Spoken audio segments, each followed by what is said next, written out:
Robertson, seconded by Councilmember Zinner. All those in favor say aye. Aye. All opposed say nay.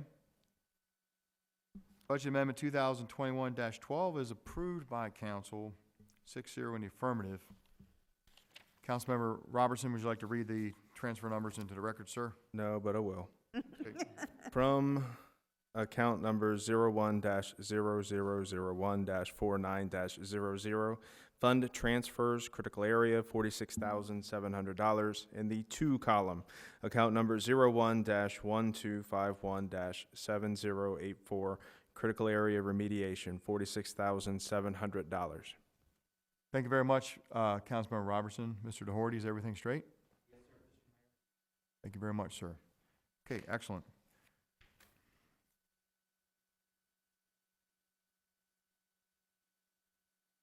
We're going to go to item D, which is going to be special events. We have a list of special events. We have 1, 2, 3, 4, 5, 6. We have 6 special events on the agenda this evening to be approved by council. So we're going to start off with the 39th Annual Decoy and Wildlife Art Festival. Mr. Seipold. Thank you, Mayor, and good evening, Council. The first event is the 39th Annual Decoy and Wildlife Art Festival. This show is sponsored by the Havre Grace Decoy Museum. This is a one-day event located at the museum and the surrounding open space beside and behind the museum, that area fronting Market Street. The date of this event is Saturday, May the 1st. They wish to begin setup on the day before the event, April 30th, at around 6 p.m. The event will begin on Saturday morning at 8 and end at 6. Cleanup begins immediately following the event. There will not be any alcohol sold or served at this function. There will be gambling in the form of raffles. The anticipated attendance is 250. There is no rain date. Really, no city services have been requested. However, the city will have staff on site to stock and keep the public restroom in good working order. And there are no costs for PD. The Public Works expense for this is $77.25. Their COVID plan has been reviewed and approved by the Health Department. Okay, thank you very much, Mr. Seipold. Okay, Council, this is for the 39th Annual Decoy Wildlife Arts Festival scheduled for May 1st, 2021. The time is 8 a.m. to 6 p.m. on the Decoy Museum grounds. I have a motion to approve this event. So moved. Okay, we're going to, the motion was by the Council President, and I heard a second from Councilmember Martin. Wow. Questions or comments on the event? Council President? Thank you, Mr. Mayor. I will say that I got a phone call tonight from Mike Tarquini, who said that they had the board meeting tonight. He really wanted to be here. He said Mr. Fair was going to be here, and you spoke very well tonight. And Mike just said he hopes he got full support of council for this event. So, Thank you for your comment, Council President. Any other questions or comments? Okay. All those in favor say aye. Aye. All opposed say nay. 39th Annual Decoy and Wildlife Arts Festival is approved by council, 6-0 in the affirmative. Thank you, council. Item number 2, Mr. Seipold. Thank you. I'm sorry? Council, any objection, or do you wish to roll through it? no objection. Go ahead, Mr. Fair. I'd just like to thank you very much. Sure. I did want to say something about the other presentation. Wonderful. Being a project boy that I am, project girl, I'm very proud of her. Great job. Very good of you all to have her here tonight. Another plus for Havre. Yes, sir. Beautiful city in the world. Amen. Thank you. Thank you, Mr. Fair. Thank you, Mr. Fair. Have a good evening, sir. Thank you. Thank you, council. Item 2, Mr. Seipold. The second event for your consideration is Defenders Day Celebration Food Truck Music Festival. This event is sponsored by the City of Havre Grace. This is a one-day event to be held on May 1st. The event will be at Concord Point Park. Setup will begin on Saturday beginning at 1 p.m. The event begins at 2 and will end at 9, with cleanup beginning immediately thereafter. Traffic control will be provided and includes closing Lafayette Street from Young Street to Concord Street and Concord Street from Lafayette Street to Alliance. So just right around, like the dog leg around the lighthouse keeper's house, like we do so often when we're having events at Concord Point. The public restrooms will be available as well as additional porta potties. Also, the number of trash and recycling containers will be increased in anticipation of the number of attendees. The anticipated attendance is approximately 1,000 folks throughout the 7-hour event. Alcohol will be sold and served at this event. The community projects of Havre Grace Independence Day will be responsible for the beer garden. They will apply to the Liquor Control Board for permitting and have assured the required perimeter control, staffing, and identification as required by the Liquor Control Board will be adhered to. The rain date is May 2nd with the same time frame. Also at this event, doesn't really require much city service except the mooring. There will be fireworks at the end. The event will culminate in fireworks being shot off the barge. The public works expense for this is $483.75. Police expense is $9,153, and a COVID plan is under review by the Health Department. Mr. Seipel, thank you very much. Council, I have a motion to approve Defenders Day celebration. So moved. Okay, I got Councilmember Robertson motion, I'll say Councilmember Ringstocker second it.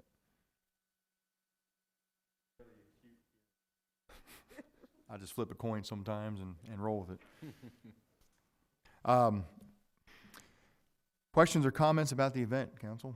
Councilmember Boyer. I just have a quick question. The location of the band, are we going to be borrowing the Harford County band shell, or are we getting our own staging? I mean, what's We were not planning to use the Harford County band shell. We would probably use our own stage. Do we have our own stage? Mm-hmm. Okay. Yes, this is not for public disclosure. I didn't really say that. Okay. You know, the one we had set up for Holly Jai First Friday? Oh, okay. Yeah. That, okay. We got a little stage. Okay. Any other questions or comments? All those in favor say aye. Aye. All opposed say nay. Defenders Day celebration, scheduled for May 1st, 2021, with a rain date of May 2nd, 2021, is approved by council, 6-0 in affirmative. Thank you very much. Item number 3, Mr. Seipel. Thank you, Mayor. The third event is the Pride of Baltimore 2 visit. This visit is sponsored by the Pride of Baltimore, Inc. It will have 8 years. It will have been 8 years since their last appearance in Havre Grace, and that was during the War of 1812 commemoration. So we very much look forward to their return. This tall ship is in partnership with the National Park Service, Star Spangled Banner National Historic Trail, and the Lower Susquehanna Heritage Greenway. You may recall I read a letter into the record from Ms. Bridget Carty, Executive Director of LSHG. The Pride intends to be docked at Frank J. Hutchins Memorial Park. They would arrive on Friday afternoon of May 7th and depart on Monday morning, May 10th. Currently, no one would be permitted on board the vessel due to COVID restrictions. However, the crew of the Pride intend to have several onshore educational presentations as well as virtual programs providing insight into the legacy of Baltimore privateers and the tall ships, as well as their role in the War of 1812. The crew will also be interacting from the deck of the Pride with participants. They anticipate attendance of about 100 viewers per day. There is no rain date. They do request water and electric hookup for the Pride, which the city can provide. And the public works expense is $241.88. For police, there is no expense as they will provide security via routine patrols. Thank you, Mr. Seipel. I have a motion to approve the Pride of Baltimore 2's visit to Havre Grace. So moved. Councilmember Ringstocker, seconded by Councilmember Zinner. Question or comments? I got one. Yes, sir, Council President. Thank you, Mr. Mayor. We get a lot of sediment down from Conowingo Dam, so my question is, have we validated that we have enough water to allow the subject ship to dock? We're the working through that now, both with the crew of the Pride as well as our own marina manager. So we have a pretty high level of confidence right now. It doesn't seem to be an area it silts in too significantly. We do know the draft and beam of the boat, so we're still finalizing that, but we Okay. feel it's going to be a go at Okay, this point. thanks. That's my only question. Good. Thank you. That's a very good question. Well, on that, Councilmember Robertson? there's the moor outside of Concord Point Park. I mean, if worse comes to worse, could it moor out there, or is that a no-go because the idea is to have folks get on board? It's way too shallow. Oh, is that too shallow? Okay.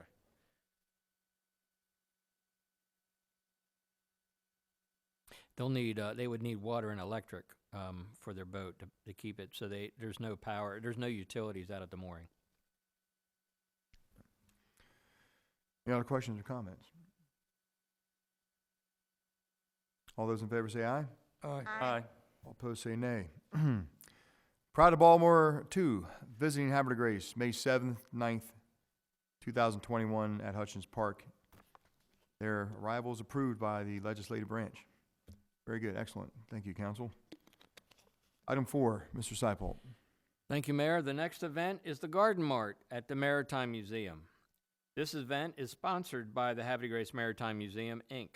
This is a 2-day event beginning on Saturday, May 15th, and continuing on Sunday, May 16th. Both days, the start and stop times are 10 a.m. until 5 p.m. Setup would occur on Saturday at 8 a.m. Cleanup would take place immediately following the event on Sunday after 5. They anticipate it'd take about an hour to mop up when they're finished. They request that Lafayette Street be closed to vehicular traffic from the entrance to the maritime parking, which is further up Lafayette Street, not at Young's, but a little further up, where you enter into the museum parking area proper. So they would like to have Lafayette closed from that entranceway down to where the road makes the bend on the Concord Street. This would provide adequate public safety for the participants traveling to and from the Garden Mart. They anticipate 150 visitors. They may have 1 or 2 food trucks parked on their concrete pad and request that the public restrooms be adequately stocked and maintained, which they will be. Public Works expense is $376. Expense for PD is 0, as they again will provide security via routine patrols with their new tasers.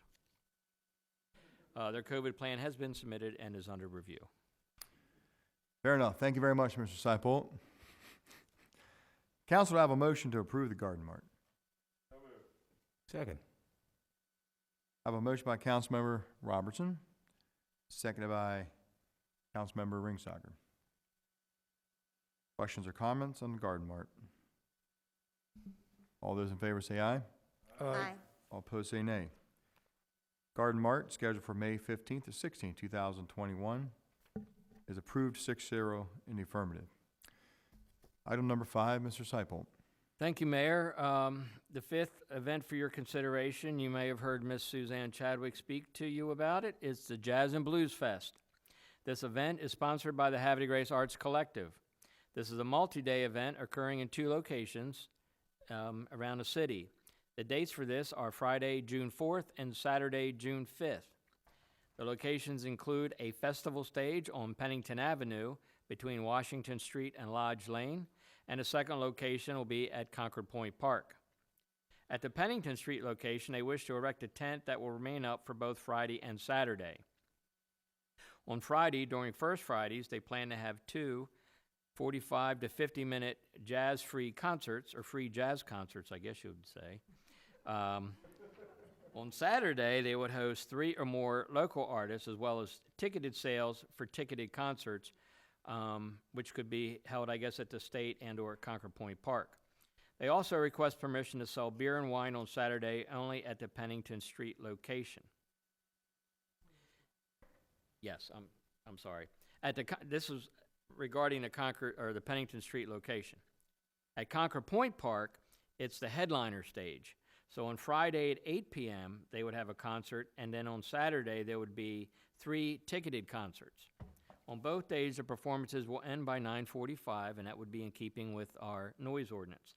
They also plan to have beverage / food Garden, where they can sell beer and wine and food on Friday and Saturday. In both locations where alcohol is to be sold and consumed, the sponsor will apply to the Liquor Control Board for permitting and have assured us that the required perimeter control, staffing, and identification as required by the Liquor Control Board will be adhered to. Restaurants and merchants will receive communication from the Havre de Grace Jazz and Blues Fest to encourage their participation and awareness. The city's tourism, PD, and other event staff are working closely with the Arts Collective to ensure coordination of street closings. In addition, the street closing at Pennington Avenue, the event sponsors are asking that Lafayette Street from Young Street to Concord Street, and Concord Street from Lafayette to Alliance Street, again, the dog leg around the lighthouse keeper's house, be closed to traffic again to provide for adequate public safety. There is no rain date. The anticipated attendance is around 1,200 people. Public Works expenses are $752, and the PD's is $3,051. Excellent. Thank you very much, Mr. Seipel. Council to have a motion to approve the Havre de moved. Grace Jazz and Blues Fest. Okay, I have a motion by Councilmember Robertson, second by Councilmember Martin. Questions or comments? Councilmember Robertson? Well, I am really excited to see this on the agenda and that it's moving forward. You know, I was jazzed about the 2019 celebration, and I was blue about the 2020 cancellation. But no, in all seriousness, it was a great event 2 years ago. It put the city in a really good spotlight, and you know, us getting back to these events, it's good to see so many events on our docket. You know, it gives me hope that things are getting back to normal and that, you know, our city will soon see some more visitors and everything, and that's good. So I just want to thank the Arts Collective and specifically Suzanne for putting this together. I know it takes a lot of work and a lot of coordination, and, you know, you use every bit of resource that you have, and you know, such an asset to the community to be able to do that and put this thing together. So thank you very much, and I look forward to it. Thank you, Councilmember Robertson. Any other questions or comments? Councilmember Boyer? I just want to say that we are blessed to have people from all walks of life who have all different kinds of interests and are willing to step up and put their neck out on the road. Suzanne, you've really done wonderful things, and I really, really appreciate you taking the lead on this and willing it to happen, and I look forward to supporting you on it. Thank you. Thank you, Councilmember Boyer. Further questions or comments? All those in favor say aye. Aye. All opposed say nay. Havre de Grace Blues Fest, scheduled for June 4th to 5th, 2021, is approved by this council 6-0 in the affirmative. Thank you very much, council. Looking forward to it. It's going to be awesome. Item number 6, Mr. Seipel.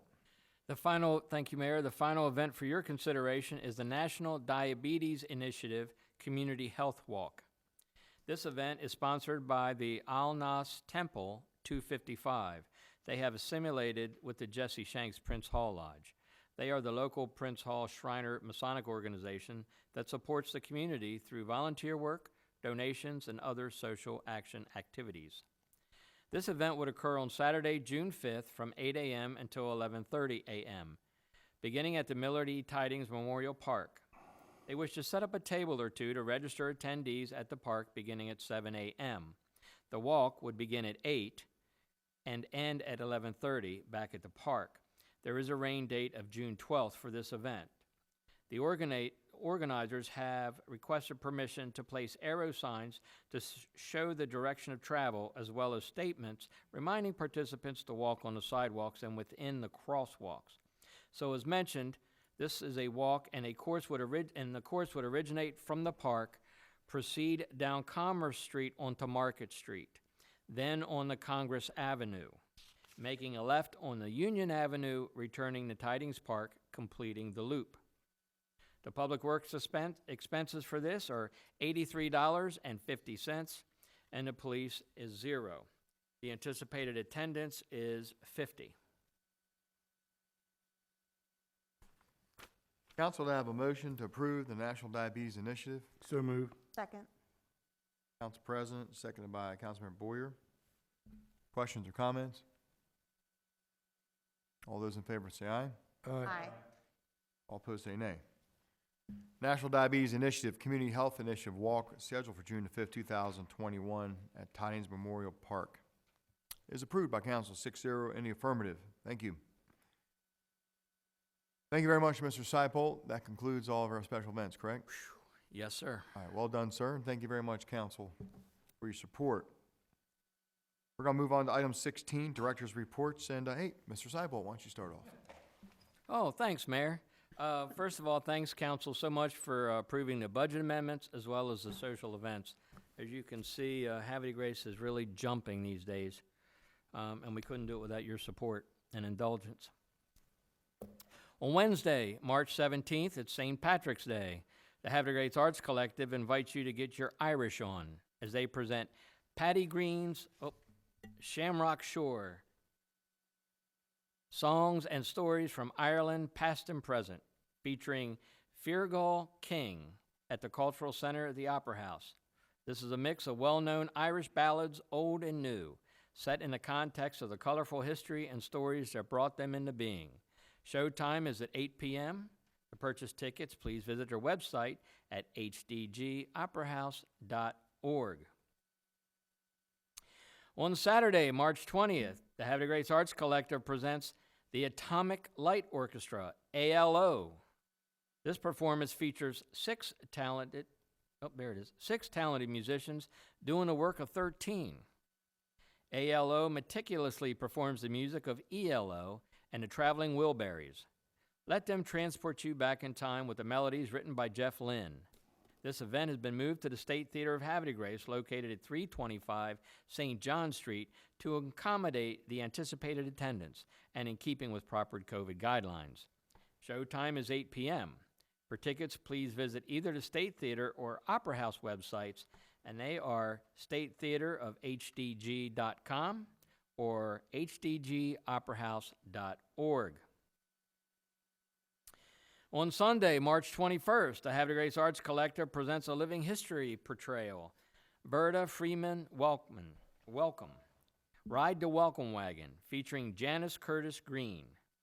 Did you know that Berta Mae Freeman Welcome was the first African-American woman to be elected to the Maryland State Senate and the second in the nation? She was a teacher and civil rights leader. Ms. Welcome spent 25 years in the Maryland legislature and worked to pass legislation which enforced stricter employment regulations and discouraged racial discrimination. Witness her remarkable journey beginning on a truck farm in North Carolina during the Jim Crow era through the historic portrayal of her life by master storyteller Janice Curtis Green. On Monday, March 22nd at 7 p.m., join the friends at Concord Point Lighthouse as they sponsor a free virtual lecture on women lighthouse keepers by historian Mary Rassa. To reserve a spot for a lecture, call 410-939-3213 or email director@concordpointlighthouse.org. On Tuesday, March 23rd, beginning at 7 p.m., the Havre Grace Arts Collective invites you to join them for an informative and fascinating lecture by our own Dr. Amy Rosencrans, whom you heard tonight. She will be speaking of women in politics, then and now, lecture and panel discussion. Dr. Rosencrans will educate us on the history of the suffragist movement in Harford County. Following the lecture, Dr. Rosencrans will moderate a panel discussion with much distinguished women like our elected officials who will relay their personal experiences, such as Councilmember Casey Boyer and Councilmember Carolyn Zinner, as well as Maryland State Delegate Marianne Lasanti and Aberdeen City Councilmember Sandra Lambeck. Don't hesitate to attend this event at the Havre Grace Opera House. On Thursday, March 25th, the Havre Grace Arts Collective presents Iron-Jawed Angels with an introduction by our own Havre Grace Police Chief, Teresa Walters. Iron Jawed Angels is a 2004 American historical drama film that focuses on the American women's suffrage movement during the 1910s and kind of odd, and follows women's suffrage leaders Alice Paul and Lucy Burns as they use peaceful and effective nonviolent strategies, tactics, and dialogues to revolutionize the American feminist movement to grant women's right to vote.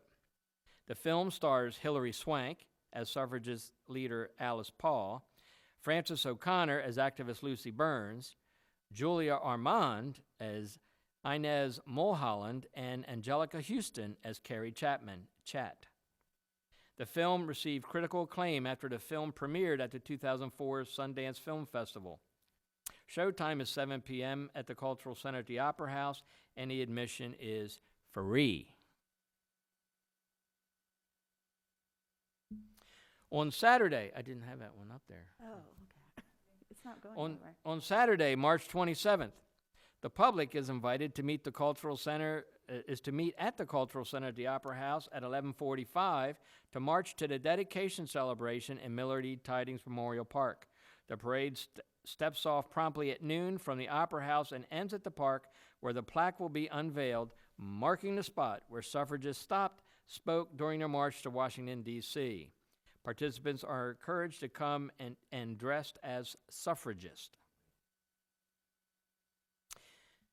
Later that same day, March 27th, the Havre de Grace July 4th Commission presents Bridgerton-inspired paint night at the Unlimited Art Studio located at 102 North Washington Street.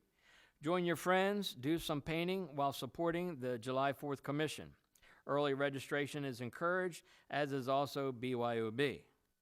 Please email hdgsjuly4th@gmail.com and reserve your easel.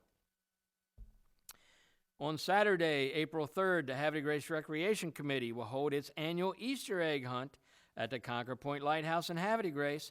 Come out and participate or watch the fastest egg hunt this side of the Mississippi. The hunt starts at noon and lasts until every egg has been retrieved or until my heart takes a second beat, whichever comes first. Several thousand eggs will be distributed among 4 different age zones. Special prizes will be awarded to finders of certain eggs. A socially distant bunny will be available for photos. Mask must be worn by all attendees 7 and up. Oh, forgot that one. There you go. There's your Easter eggs. I'm giving you a sneak preview. This is where they're located. Mark it down. Also, on Saturday, April 3rd, it's opening day for both the Stepping Stone Museum and the Susquehanna Lock House Museum. Both will open their doors from 1 p.m. until 5. Spring is on its way, folks. And as mentioned earlier, Wednesday is St. Patrick's Day, and I would be remiss if I didn't offer you this Irish blessing. As you slide down a banister of life, may the splinters never point in the wrong direction. And lastly, something that always brings me a lot of joy this time of year, and you'll have to wait for it. Can you hear that? On Saturday, March 20th at 5:37 a.m., the spring equinox occurs in the northern hemisphere. It's the astrological time when the sun shines directly on the equator and the length of day and night is nearly equal. So I want to leave that with you because with all the stuff going on, always take a moment, listen to the peepers, and be grateful spring is on its way. Stay connected with us via the internet. Please visit our websites often for the latest information concerning the COVID-19 and for a complete updated calendar events for our city and participating venues. Please visit our websites at explorehavredegrace.com, hdgoperahouse.org, and of course, havredegracemd.gov. And that will conclude the remarks from this section of the room. Mayor, thank you. Thank you very much for the update, Mr. Seipold. Appreciate it. I'd like to call forward our Director of Planning next, Mr. Shane Grimm. Good evening, Mr. Grimm. It's always a pleasure to see you, sir. Good evening, Mayor, Council. Thanks for having me this evening. Just wanted to let you know that the Planning Commission will be meeting on Monday, the 22nd, to review the plan for Parcel K, which is for 49 townhomes at Bully Rock. That project was originally planned to be condominiums, a number of condominiums, so it's significantly lower in density, and I imagine the product will be similar to what is across the street on Touch of Gold. So the public is welcome to come out to the council chambers that evening. I do not anticipate a large crowd, but if we do have a number of people that overwhelms the council, they may have to wait outside until called in for comments. So just want to be clear that we are going back to in-person, and I know our folks on the commission and myself are happy to be doing that, and we plan to do that in a socially distant and a way and make sure that we meet all protocols. So you'll be asked to have your temperature taken and things like that. So everybody, we would ask that they be respectful when they come in. If they're not feeling well, don't come in. You can always give me a call and answer your questions about the project. And I have done that. There's been a couple questions about the project, but certainly not to the level that we've received for Parcel F. I will say that in the coming weeks and months, we do anticipate receiving a number of plans for the remainder of Bully Rock. So we'll be quite busy with Bully Rock plans coming forward, and that's good news there. The only other thing I would like to let you know is just to remind everybody that with Mr. Seipolt's recording of the spring peepers, that also alerts us to grass that will be growing. So certainly I'm going to be preparing soon my own lawnmower for the spring mowing season, and I do believe that it will be coming earlier this year. My grass is already starting to get, well, I think most of my grass is weeds, but it is green, so that's good enough. But so I just want to remind everybody that in the city of Havre de Grace, we do have the property maintenance code.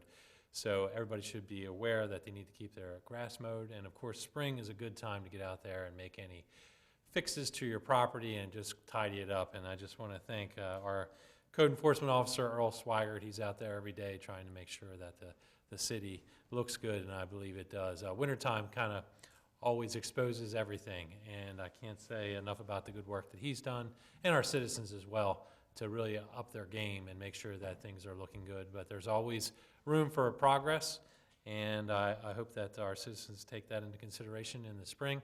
I'm not sure if Mr. Whitty has any plans for any of those dumpster days, but certainly I'm sure he'll bring that forward. So if there's anybody out there that has some bulk items that they need to have thrown away, that would be great. And hopefully won't have to tell anybody anymore about shoveling out their inlets so the snow doesn't block them. I'll be happy when that's done.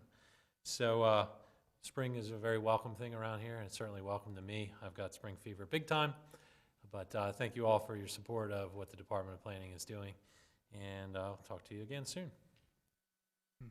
Mr. Grimm, thank you very much for the update. We appreciate it. Thank you, sir. Have a good evening, sir. You too.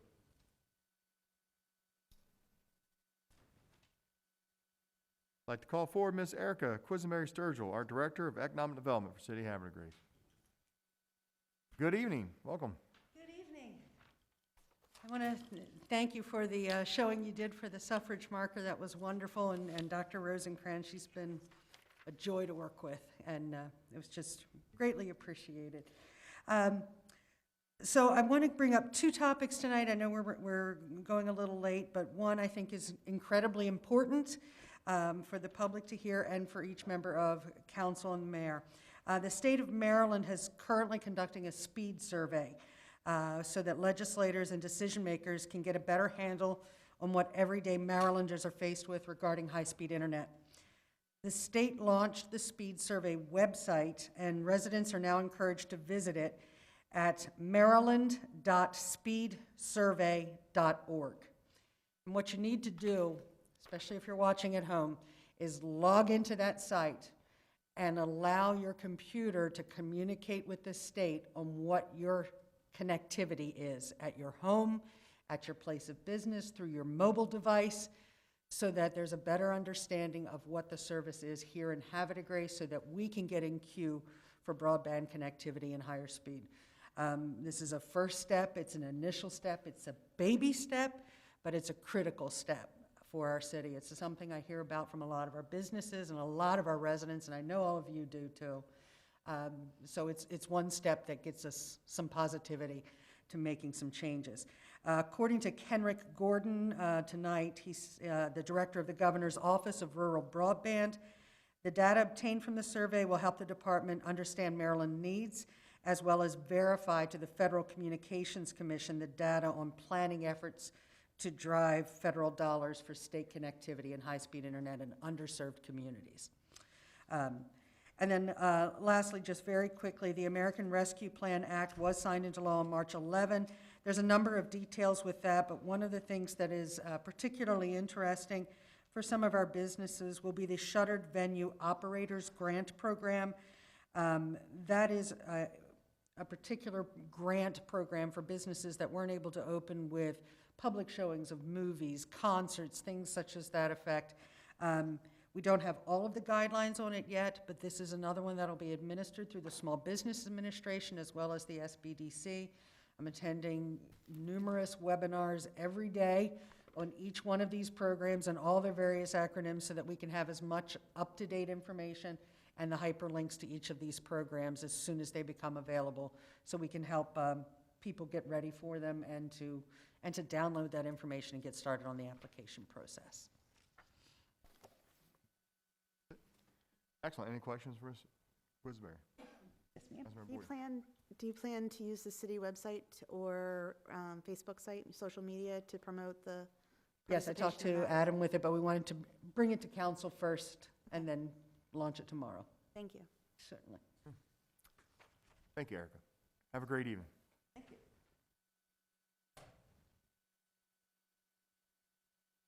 I'd like to call forward Mr. George Ahorty, our Director of Finance.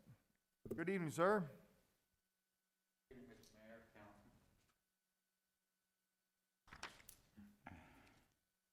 First of all, I'd like to thank the council, echo the sentiments of Patrick in approving the budget amendments, allowing us to go forward from very important work, and I do appreciate it. The current financial condition, the general fund has now grown to just over $5.8 million, which is a little over $2.15 million ahead of where we thought we would be.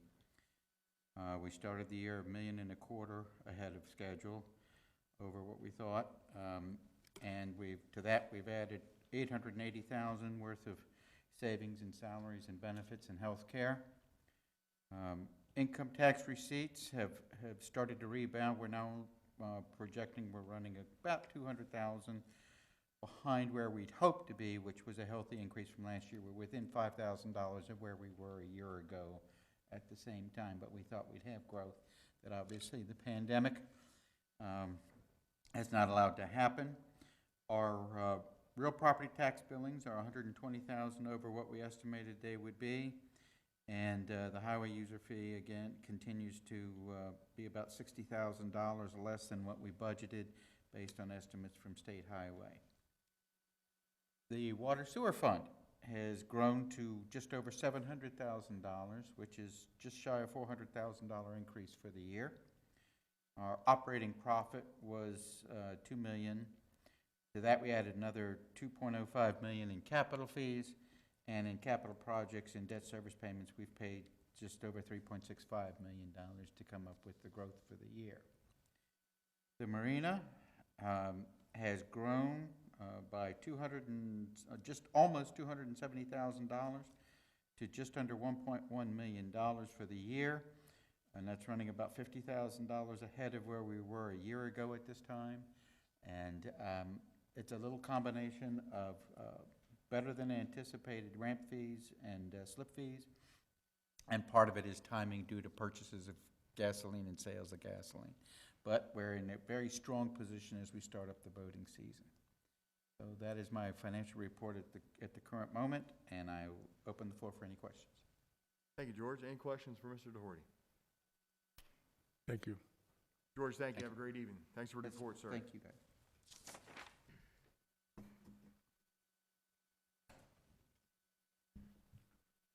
I'd like to call forward Mr. Tim Whitty, the Director of Public Works. Good evening, sir. Good evening, Mayor and Council. Just a few things.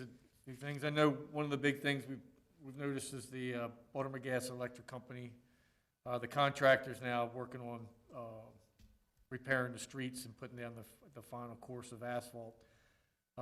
Basically, what they're doing right now is they're going to they're taking out all the old coal patch that they had as a temporary fill for the trenches, putting in new base course asphalt.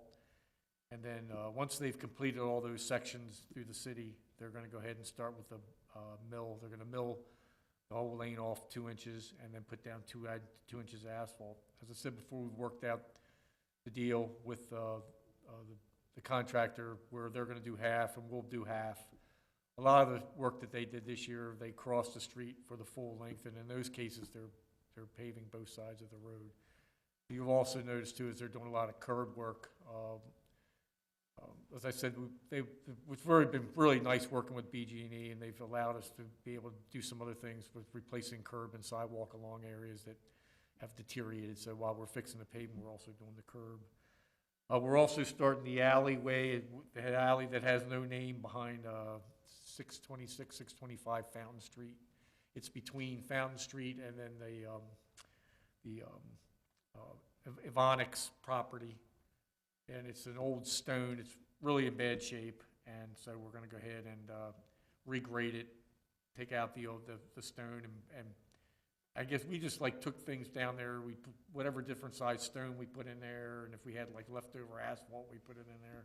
So we're taking that all out, regrading it, improving the drainage in that area, and then we're just gonna pave it. The Aberdeen Waterline project, we had that, proposals were turned in on the 5th of March, and I'll be awarding that contract tomorrow. That'll be an award of the contract. The notice to proceed, I'm actually going through I can receive 3 bids for geotech work that we're getting. And once I review those and award that contract, then I'll issue a notice to proceed to the contractor to start the work. The RFP for the 2 sewer projects is gonna go out this week. I've got the final drawings, going through everything. Got the proposed RFP advertisements, all the documents are ready to go. So we're gonna advertise those. That project is on Francis Street, behind the homes, and also on Commerce Street. And so while we're doing that, we're also gonna meet with the residents, kind of get their concerns, just to let them know what's going on. And then, once the contract's been awarded, I'm gonna award the deals. I'm gonna put the option for a contractor to bid on both projects. But also, it'll give me the opportunity, if one comes in lower and one on the other, I may use 2 separate contractors. But I think we'll get definitely a better price by lumping the contracts together. And then once we do that, we'll have another meeting with the residents, especially on Francis Street, to organize access to the rear. I've got to go through somebody's backyard to get to the sewer line back there. So we'll be working that out with the residents. The 2 waterline projects, or the 3 waterline projects, the Old Bay Lane project, Green, and then Wilson Street project, I'll be putting those out for an RFP next week. That's good. The Marina project is, the engineering's completed. We're going in for permits for an MDE permit. It's taken a little bit longer than I thought. I don't know whether or not we're gonna be able to get this in, project tank replaced, and then when it hits at boating season, so, we may push this project back. I'll get the permits, get everything lined up, get it ready to tee off, and then we'll do it in September, maybe October timeframe. And then, as you noticed, the bathroom decks got replaced at Hutchings Park, which was needed. And then finally, if you look at the Burns property, the porch there is, it's torn down, and they're working on rebuilding the porch there. They're gonna finish the side porches and then move to the front and do the front porch. The front porch is actually detached from the house, so we're gonna have to do a little bit of structural work to get that, you know, it's independent of the house. It needs to be sort of attached to the house, obviously, so we're working a little on that. And then finally, with Girard Street, I'm still working through the CBG money. I've got comments I need to address from the environmental section. Once I get those things, we should get that process finished, and that should be a short amount of time before I start release to correct the drainage issue behind those properties that flood between Revolution Street and Girard in the backyard. So, does anybody have any questions? Very thorough report, Mr. Woody. Any questions, Mr. Woody? Well, I know the citizens will be glad to hear about the paving. Yeah, and I know it was particularly rough with the cold patch, and then of course it settled in, so it was just kind of a rumpy, a rough ride for a lot of folks for a long time. Sure, But yeah. in the end of the day, I think I think that, like I say, we have a very good working relationship with Baltimore Gas Electric Company, and while it's a little, I guess torturous a little bit to drive around the city for a while, it ends up becoming a pretty good deal for everybody. Yeah, there's gonna be a lot of new asphalt being laid down. There will be. That's good. Well, Mr. Wadey, thank you so much All for right. everything. All right, betcha. thank you. I'd like to call forward Chief Teresa Walter, the Chief of Police. Good evening, Chief. It's great to see you. Good evening, Mayor. Thank you. I appreciate that. And thank you, council members, for approving the budget transfer. I do appreciate that. It's definitely needed. I just wanted to say, I know that I have brought this, actually two things up recently, but I want to just, again, reiterate what I've said over the last couple of months about scams and identity theft, especially this time of the year. And with everything going on with COVID and unemployment checks going out, we are starting to see nationally more and more people stealing other people's identity and filing for the unemployment under somebody else's name. So please pay attention to that. The other thing is, and I've mentioned this before, if someone files a federal tax return using your information, definitely pay attention to that. And I'm going to give you some more information on where to contact people about that. And then also small businesses. Again, we've seen instances where people have claimed the economic stimulus payment checks for the COVID-19, and they've been using the businesses' information to try to get those stimulus checks. But the Federal Trade Commission, of course, they have several links or several sites that you can go on to report this and hopefully recover some of anything as far as money. And one of them is www.identitytheft.gov. That's www.identitytheft.gov. The other one is ID Theft Records at SBA.gov. That's Identity Theft Records at SBA.gov. And SBA stands for Small Business Administration. And then the third one I have is Disaster Customer Service at SBA.gov. That's Disaster Customer Service at SBA.gov. And the reason why I've said that is actually I was speaking with one of my colleagues today, and she said that her husband got a call from one of the local banks and said, hey, we've got some transactions going on an old account of yours, and he hasn't used that account in over 3 years. So again, someone was trying to use his information to get, actually I believe it was an unemployment check. So again, please pay attention if in fact any of this happens to occur to you or to someone that you know.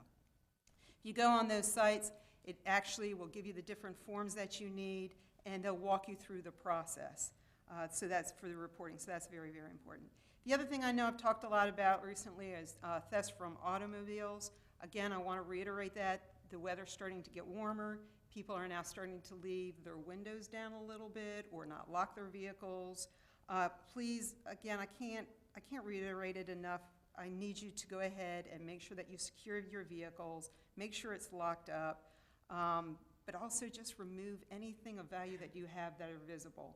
It's you don't want people to see this stuff and break into your vehicle if you have locked your vehicle.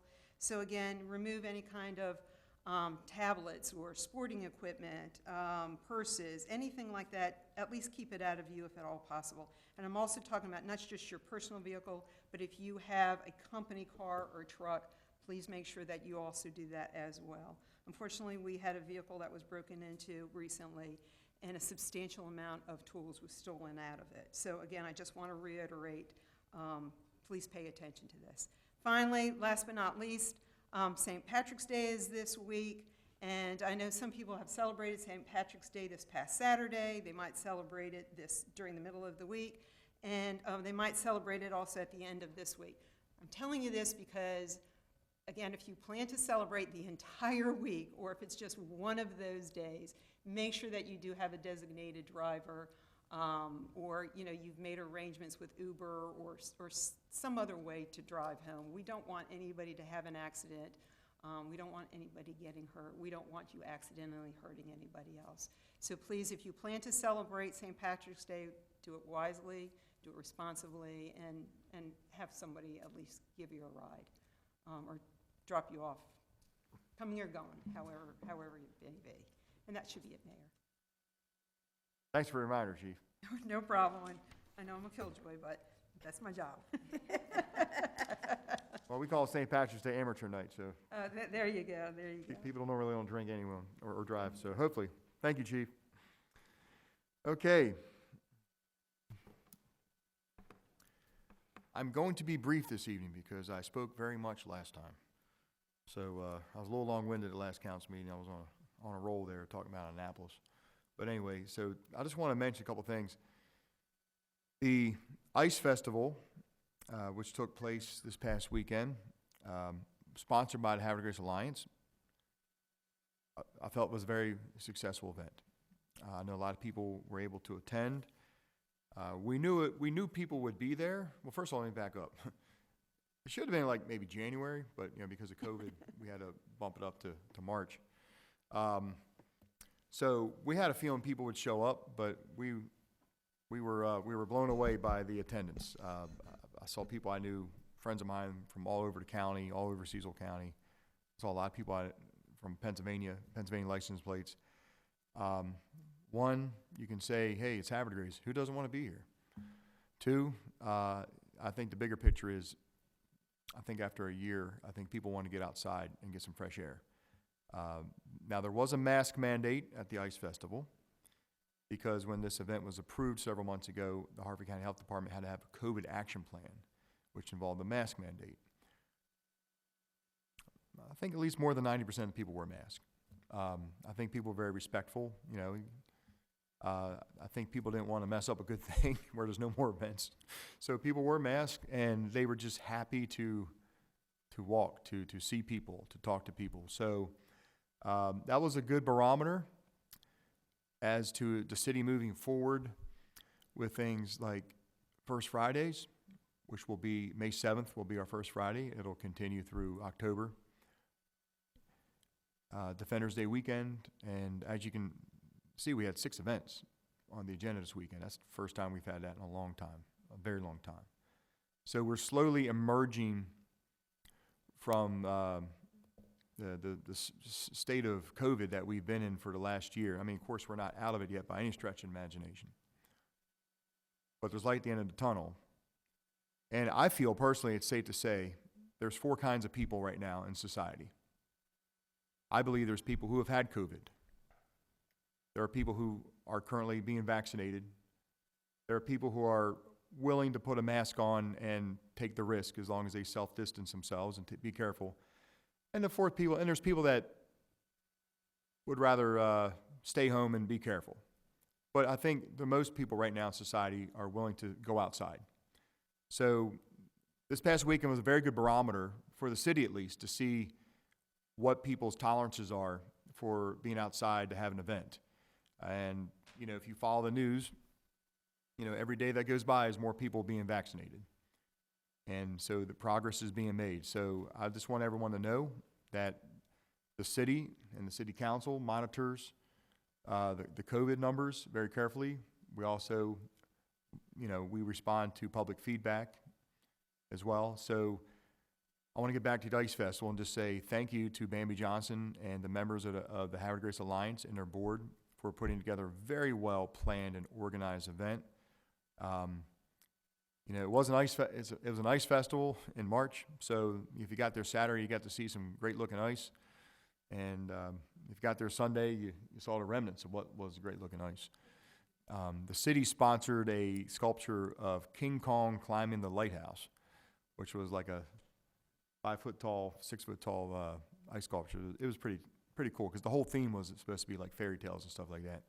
Speaking of fairy tales, myself and Chief Walter and Stephanie Gullenbeck of McGregor's and Steve Clendenin, who owns the radio station 107.5, had the privilege and honor of being a judge of the Princess Parade. So that was very difficult. We had 49 princesses parade across the stage at the State Theater, and we could only pick one. So next year I'm going to tell them we need to break it into different categories. Like 1-year-olds, 1.5-year-olds, 2-year-olds, 2.5-year-olds, because that was tough. But anyway, it was just wonderful. So hats off to everybody. Great event. And speaking of events, I want to go back to an event the council approved earlier this evening called the Defenders Day. And in case people are wondering, what is this? Is this the city just looking for a reason to party? Is this just something to do? Well, the story goes back 3 years ago. I think might have been 3 years ago. The city council approved a resolution that has been long proffered by the Historic Preservation Commission that the city recognize and identify and recognize the first weekend in May as a city holiday. Why? Because on May 3rd, 1813, that is the anniversary of when the British Navy invaded our city. It was a one-day event, but we all know the story, and John O'Neill and stuff like that. John O'Neill defending the city as long as he could before he got captured. So we did. So with advice of the Historic Preservation Commission, the City Council approved that the first weekend in May is basically a city holiday. I know probably a lot of people forgot it or maybe didn't know it, but now you know it. The only problem is we immediately wanted to celebrate that first weekend 2 years ago by having the same thing. We wanted a food truck festival. We wanted performances. We wanted like some small play performances. We wanted bands. We wanted fireworks to celebrate our our city's history. But it rained out. It rained out that whole weekend, and the whole thing was canceled. Then last year, we had COVID. So in case you're wondering what this Defenders Day weekend is, this is really the first time we've had a chance to do what we envisioned, which is for the city to have an annual celebration every year, first weekend of May. I mean, it's almost like a cabin fever thing. It's like the first weekend, everybody gets out, celebrates being a Havre Gratian, our history, and that's what the story behind that is. So if you're ever, we all know what First Fridays are, which that's going to be May 7th, but that's Defenders Day weekend. And so again, it's going to be lots of food trucks. It's going to be lots of music. There's going to be a beer garden there, and the beer garden proceeds will benefit the Havre de Grace Independence Day Commission, which, as we all know, they have to come up with money every year to pay for the festivities for the 4th of July parade. So it's a good cause. If you want to go get an ice cold refreshment, you're supporting a great cause. And please, there's fireworks, going to take place at the end of it. So, and of course, Mr. Whitty mentioned paving's happening, which is really good. And I tell you what, I'm going to stop there because I said I wouldn't talk too much tonight. So, listen, I want to thank council very much for all the legislative action you did tonight with the resolution, with the license agreement, the budget amendments, all the events. So slowly and surely you can feel the city's about to come out of this pandemic. We're still very cautious. We're still very careful. Everyone, please remember, we wear the mask every day because we have to keep in mind almost 4 out of 5 people aren't vaccinated yet. So we just do that, because we care about one another, people in our community, and people in our family. So, all right. So thank you very much. And we're going to go to business from the council. We're going to start off Councilmember Boyer. Thank you. I just want to jump on and say kudos to the Alliance. That was a fabulous event. It was wonderful to see everybody in town. It was great weather. It was great to see all the kids dressed up in their, saw everything from princesses to dragons, and there's some pretty amazing dragons I saw too. Let me see. I want to thank Dr. Rosencrantz for coming and doing the presentation, and I also want to thank her for her passion for history and for sleuthing and finding the most interesting things about our city. It's people like that just add to the character and value of our community. And finally, most exciting news I have is that the Street and Traffic Safety Commission or Committee will have a meeting online on the 22nd of March at 7 p.m. That's it. Stay safe. Take care. Thank you very much, Councilmember Boyer, for your comments. We're going to go to Councilmember Zinner. Good evening, Councilmember Zinner. Good evening, Mr. Mayor, Council, and citizens. I too would like to thank Bambi and the Alliance for their hard work. I saw Bambi running around from about 9:30 in the morning, trying to get signs out, find the individuals that were uncovering the ice sculptures around 3 o'clock. So she really had her work cut out for her, as did other volunteers. Also wanted to mention, Mr. Whitty talked about the Burns House, and I've seen pictures already from the Historic Preservation Commission on the work that's being done on the porches. They're quite pleased with that. And also want to thank Dr. Rosenkrantz as well, and I'm looking forward to joining Councilmember Boyer at the Opera House on Tuesday evening. The next thing I want to talk to is a little bit more of a serious matter, and that's the AR-15 gun rifle that will be held on March 26th. And my intention is not to bring criticism to any person or organization, but to shine a light on those in our community who have expressed concern about this decision, along with the message it sends, and to give voice to those concerns. At our last council meeting, your council, as I'm speaking to the citizens, your council members took steps to enhance public safety in the city, in our city. During the meeting, we agreed by a vote of 6-0 to fund a budget request to purchase life-saving equipment for our water rescue craft. At the end of the meeting, we asked citizens to write to our delegation to vote no on House Bill 496, Senate Bill 245, as it relates to the potential elimination of SROs in our schools, while supporting inclusion of behavioral health professionals in tandem with SROs. I personally see these two recent initiatives as a value add for our city, and while our SROs are members of our police force and entirely funded by the city, our fire stations are manned by 100% volunteer force and count on mandated county and city funds, along with the occasional budget requests and subsequent amendments for their survival. COVID-19 and the accompanying restrictions have impacted everyone, and some more than others, but regardless of the extent, the impact is undeniable. As a result, the hose company, in an effort to expand their fundraising efforts, determined that the raffling of 2 AR-15s along with ammunition to interested parties will meet their needs. I have no doubt that every law has been followed, every I has been dotted, and T crossed to bring this raffle to fruition. But I'm saddened, as are others in the community, that this was deemed the best option. The hose company has a compelling story to tell with their stellar response times, maintaining their ISO 2 rating, one of the highest in the state, as they continue to work towards the coveted ISO 1 rating. Their willingness to put their lives on the line to fight fires and rescue citizens goes beyond commendable. And that said, I have been giving this significant thought and would like to propose that the hose company consider rethinking their current decision of not doing traditional fundraising in the coming year. I believe, given the right fundraising vehicle, while extolling all the positives this 100% volunteer fire company brings to the city, and making donors more aware of the operational costs attached to these efforts, higher donations would be forthcoming. I would also propose that if a gun raffle is truly the best and only answer, then do not select an instrument mostly associated as the weapon of choice in active shooter tragedies, but instead a high-end sports rifle or some other sports-related item to support the peace we all strive towards. Maryland has a tradition of heritage and hunting. Councilmember Ringsacker often speaks of his hunting trips as a boy with his father and how he wants to build that bond and skill with his son. If a gun raffle is truly the best and only answer, can we not tie it to our shared heritage and our hunting traditions to enhance our message of inclusion, gun safety, and hunting traditions? Our city is firing on all cylinders.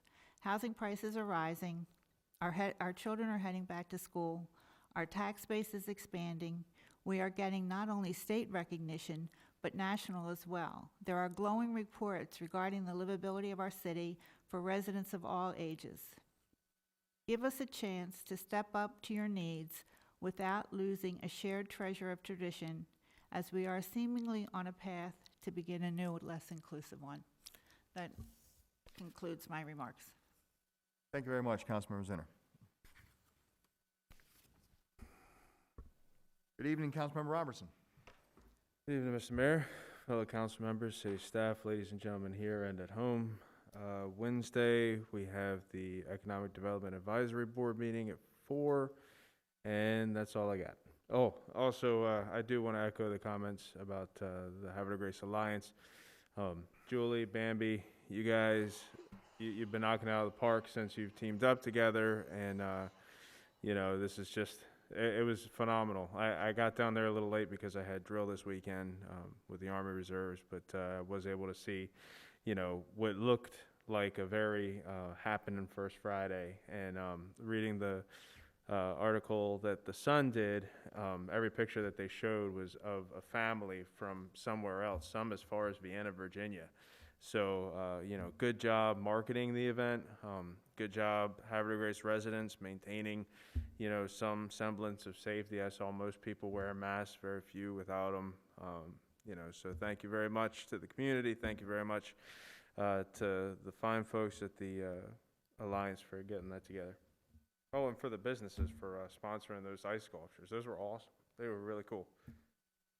Thank you very much, Councilmember Robertson. Good evening, Councilmember Martin. Good evening, Mayor, Council President, council members, and citizens. First, again, want to echo all the comments. One about all the events. The city is actually coming back to life. The Ice Festival was a success.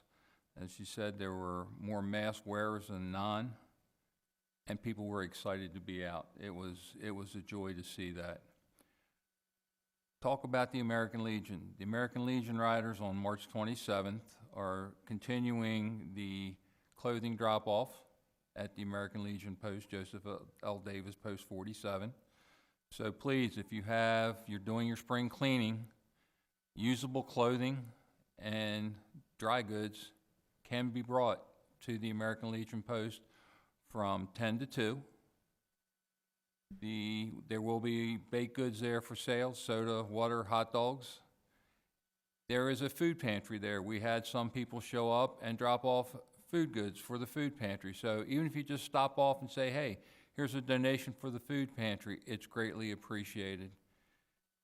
And finally, to every veteran, son or daughter of a veteran, husband or wife of a veteran, you ride a motorcycle or you want to be involved in the community, the American Legion is looking for members. They're looking for people that want to come home to Havre de Grace. And the Legion Riders are looking for people that like to ride their motorcycles and want to represent the city of Havre de Grace and the Joseph L. Davis Post. With that, Mr. Mayor, I end my comments. Thank you very much, Councilmember Martin. The distinguished gentleman from Bayview Estates. Sir, by all means. Mr. Mayor, Council, that's my Bridgerton name, right? First off, I also went to the Ice Festival this weekend. It was a great time. I'd like to congratulate Todd over at Easy Tobacco and Gifts and Bear Creek Designs for that beautiful, what do they call it? 3D Mural art. piece of art, sculpture, that's it, metal sculpture there on the wall. It's representing Havre de Grace and cigar smoking downtown. I am a cigar guy. Mr. Grimm mentioned the Planning Commission. That's on the 22nd. Councilman Martin, you had to get the right Dave. Now, Martin mentioned motorcycles, and with the weather warming up, you're going to see the peepers, but you're also going to see a lot of motorcycles out there. So I do ask you, look twice, save a life. If we can get the deer and Havre de Grace to do that, that'd be great. Those of you who don't know, a couple years ago, I hit a deer on 155 on my motorcycle. Totaled the bike, had a broken spine, broken leg, broken arm, and yesterday, with the wet, nice weather, somebody just a block from my house hit a deer, and he was going just about as fast, and I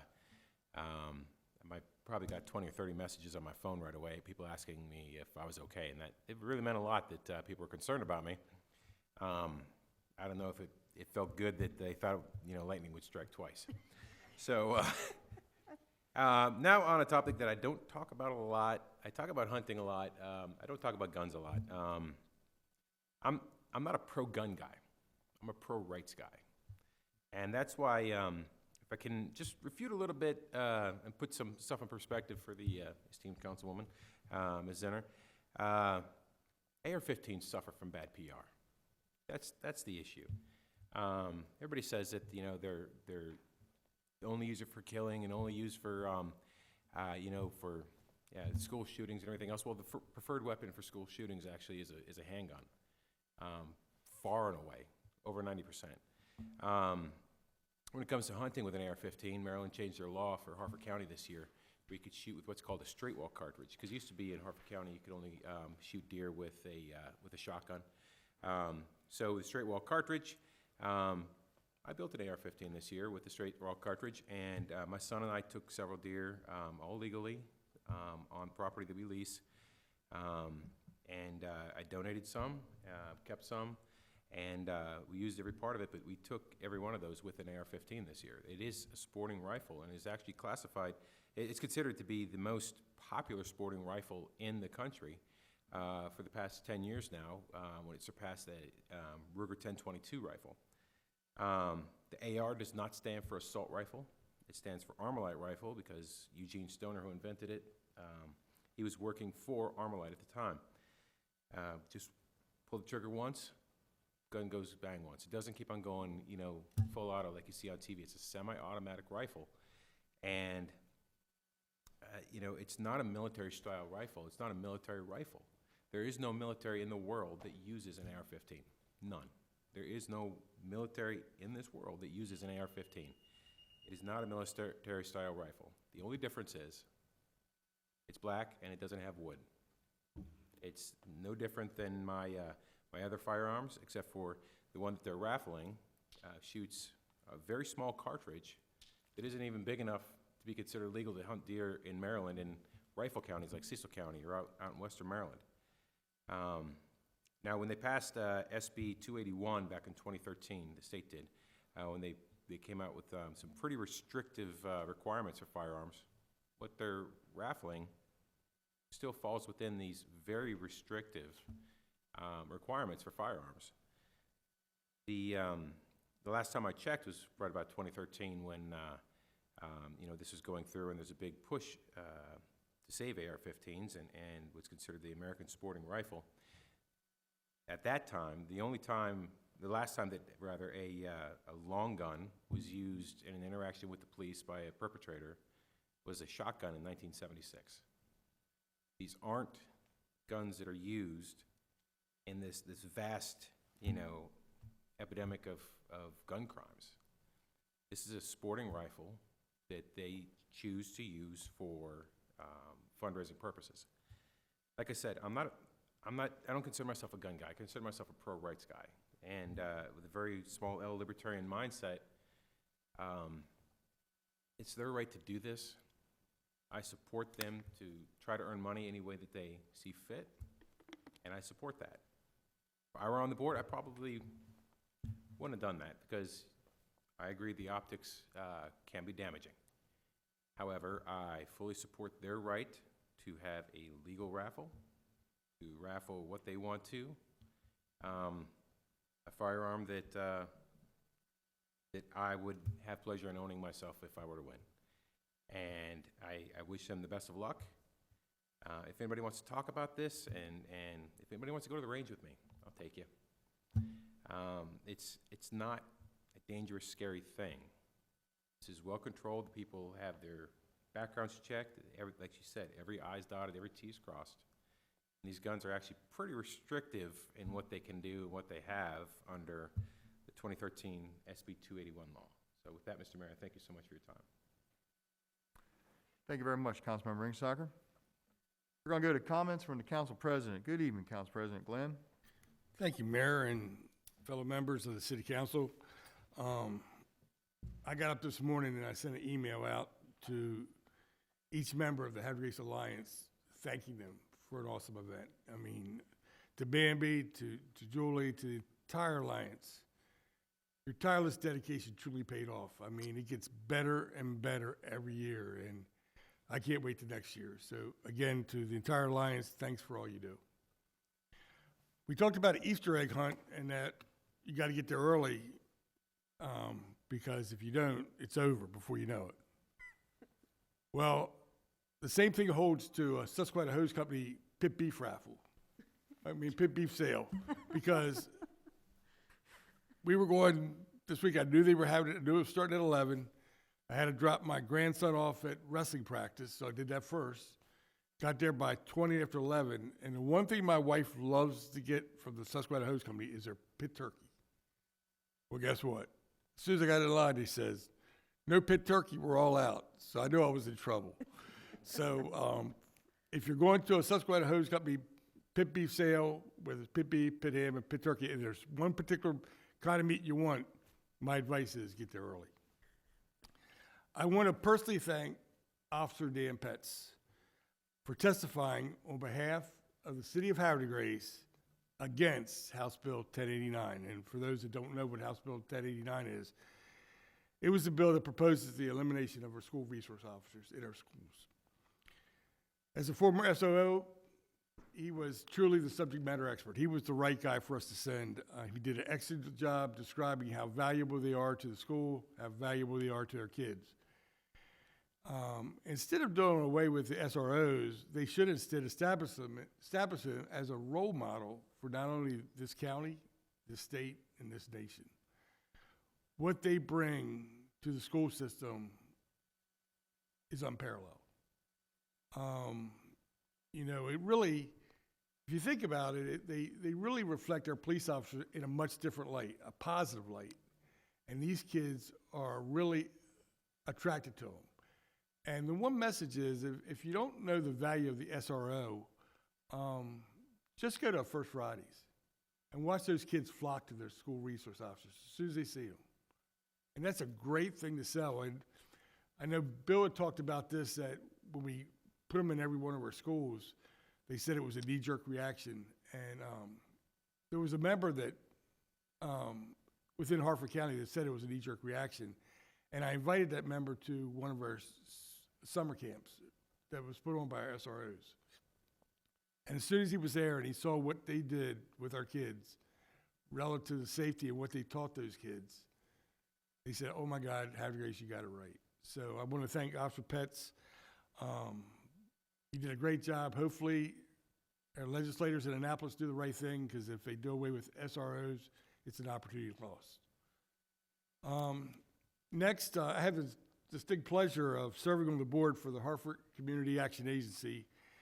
We had a recent board meeting, and I got to say it's refreshing that during this pandemic to see all that HCAA does on a daily basis. They provide energy assistance with fuel bills. They provide assistance with water bills. They provide assistance with rental. They have a food pantry that they provide food for those that need it most. And now they're partnering with the Office on Aging to provide food to our seniors. And they're just doing a wonderful job. I mean, you got organizations like Wegmans stepped up and they donated $19,000 to support that effort. And just so their ongoing efforts to help individuals and families in this community serves as inspiration for all of us. I met with Stephen Snyder. He's an upcoming Eagle Scout. He has an Eagle Scout project. Stephen lives in Havre de Grace. He goes to John Carroll High School. You may run into Stephen at a farmer's market because they say he has a lemonade stand with his siblings down at the farmer's market. And he has chosen for his Eagle Scout project the Joe K Trail. And he's going to basically, put up a really nice sign. He gave us pictures of it. He's going to put in a comprehensive map to show people how to navigate the trail. And he's going to do a lot of maintenance on the trail itself. And so we look forward to his project once it's completed. But more importantly, I look forward to the day when he's awarded Scouting's highest honor. So, Stephen, thank you for all you do. Warrior Proud moments. Gavin Lloyd. I don't know if anybody knows Gavin, but he was one of the premier wrestlers for the high school wrestling team. And this year he would have been a senior. He is a senior, but he didn't get to wrestle his senior year. But the state of Maryland is holding a special wrestling tournament, wrestling championship this weekend in Ocean City for all the high school wrestlers. And Gavin's going to be competing. He's been working his butt off for the last 3 to 4 weeks, working out to get fit and trying to get ready for this event. And I wish him nothing but the best. I hope he brings home the top award because he truly, truly deserves it. If you know Gavin, what a great kid. And I wish him nothing but the best. And speaking of Warrior Proud moments, I found out today that our mayor last night was in the playoffs for hockey. And in fact, it was apparently a close game, and it was close to the end of the game where Mayor Bill Martin scored the tying goal. Sent his team into overtime, and they won. And on Tuesday night, if I'm not wrong, you guys were the championship. Yeah, and I feel every bit of it. So, Getting too old, Council President. No more, more bedtime stories. Bill, that's a great job. And last but not least, my deepest sympathies goes out to the families of Ruth Elliott. Ruth Elliott was the first elected mayor for the city of Aberdeen, and outstanding female, outstanding matriarch for the city of Aberdeen. And she's going to be sorely missed. So my deepest sympathies and my thoughts and prayers go out to her family. And Mr. Mayor, that's all I have. Well said, Council President. Thank you very much. And I'll let you know how the championship game goes. Problem is with us old hockey players, we never know when to quit. So when the house starts smelling like Bengay, that's time. So Yeah.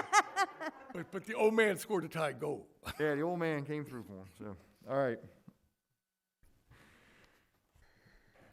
It was actually funny because at the ice rink there's a video camera called Live Barn. A lot of sports arenas have them, and I didn't even know my ice rink had this camera. But my wife has an account because my kids play at the soccer arena. So she knew I was playing this game, and I had no idea I was being filmed. And my son came downstairs, and my wife said, "You want to see your dad play hockey?"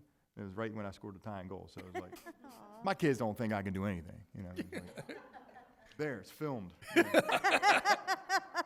There you go, you little punks. They don't even think I can set a mousetrap.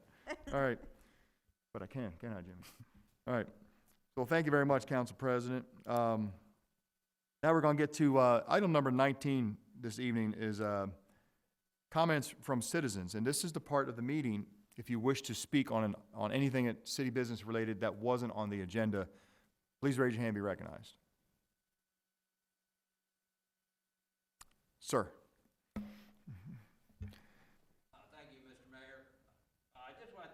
You can come up to the microphone if you want. That way it can be heard on the camera. Sure. Good evening, sir. May we have your name and record for the name and address for the record? Yes, sir. Al Pederoff, 937 Nina Avenue, Havre, Grace, Maryland. Welcome. Thank you. I just want to take the opportunity to say thank you to the City Council, and also an apology for interrupting earlier. I didn't mean to interrupt the proper procedure here, but it had to do with the Historic Preservation Commission person that was being approved, Miss Carol Namath, who I consider a very sweet and dear person. And the only thing I wanted to say was one time I was with her and she said, you know, the Hall of Famer Joe Namath changed the spelling of his name to N-A, M-A-T-H, so that people would say his name right. Joe Namath. And her name is Namath, but we all say Namath. So I just wanted to point it out because she's an awesome person and dear friend. She told me that story, so that was that. Other than that, I just want to say thank you. I really appreciated all the open dialogue, and I'm so excited to see all the exciting things happening in the city. So thank you very much.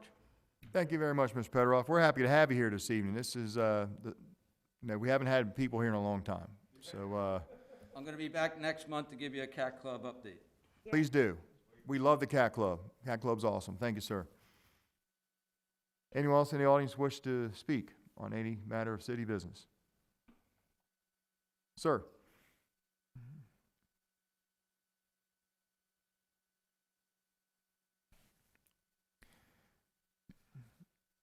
Good evening, sir. May we have your name and address for the record? Greetings, everyone. James Miller, 320 Lewis Street, down on the Historic District area. Welcome, Mr. Miller. Normally, I don't get up and speak a lot, but it was brought to my attention tonight about the misrepresentation about this gun raffle. I'm a 45-year active member of the Susquehanna Hose Company. This raffle is being put on by one of the 5 divisions, and all the laws are being covered. It's going through a federal firearms license dealer.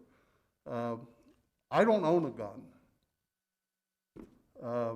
but if anybody is interested, the raffle will be pulled on the 23rd of March, and tickets are $10 a piece. and 6 for $50. So if you want to make a donation and you don't like the gun, maybe you can win it and then you can destroy it like other people have done. So, thank you. Thank you, Mr. Miller. Anyone else in the audience wish to speak?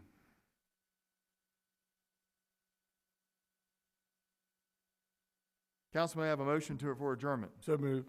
Second. I have a motion by the council president, seconded by Councilmember Boyer. All those in favor say aye. Aye. All opposed say nay. Motion to adjourn the March 15th council meeting carries 6-0 in the affirmative. The time is now 9:43. Thank you very much, everybody. Thank you very much, council. Have a good evening, everyone. Be safe.